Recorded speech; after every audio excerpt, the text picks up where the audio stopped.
منيرا أما بعد فأعوذ بالله السميع العليم من الشيطان الرجيم بسم الله الرحمن الرحيم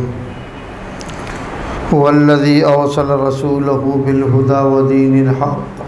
ليظهره على الدين كله ولو كره المشركون صدق الله العظيم ان اللہ وملائکتہ یصلون علی النبی یا ایھا الذین آمنوا صلوا علیہ وسلموا تسلیما اللہم صل علی سیدنا محمد وعلی آل سیدنا محمد وبارک وسلم عدد ما خلق من شیء جزا اللہ عنا سیدنا محمدا صلی اللہ علیہ وآلہ وسلم ما هو اہلہ السلام علیکہ ایہا النبی ورحمۃ اللہ وبرکاتہ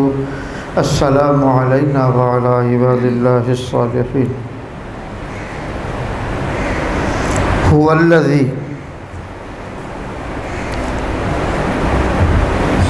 الذی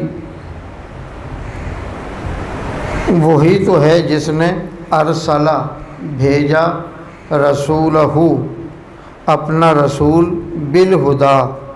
ہدایت دے کر ودین الحق اور دین حق کے ساتھ لیظہرہ تاکہ اسے غالب کر دے علی الدین کلی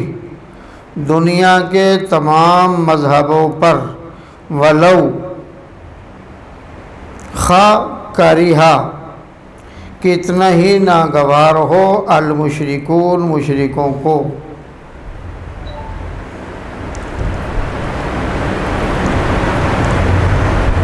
اللہ عز و جل نے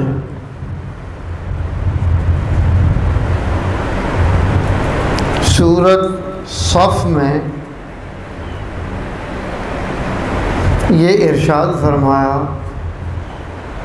اللہ کی وہ ذات ہے جس نے اپنا رسول بھیجا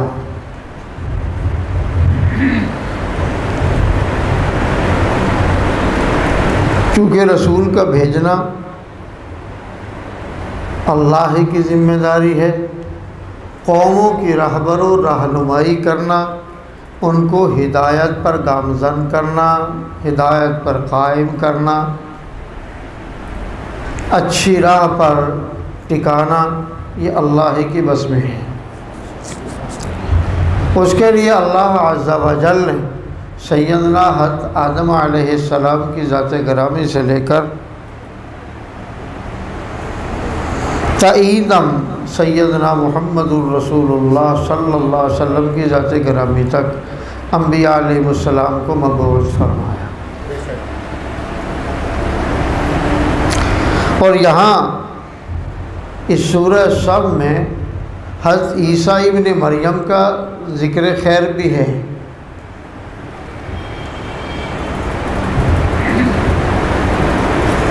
اور ان کے احوال سے ان کی رسالت سے ان کی تصدیق کے متعلق کچھ چیزیں ذکر کی گئیں حضور سرور کون و مکان صلی اللہ علیہ وسلم کی آمد کی خبر جو انہوں نے دی اس کا بھی ذکر اس جگہ پر موجود ہے اور وہ کیا تھی مبشراً برسولی بشارت ہے خوشخبری ہے برسولی یأتی من بعد اسمہ احمد صلی اللہ علیہ وسلم ایسے رسول کی خوشخبری ایسے رسول کی بشارت جن کا حال یہ ہے جن کا نام یہ ہے یہ تک بتا دیا گویا کہ آنے والے نبی کی کوئی بات نام پوشیدہ نہ رہے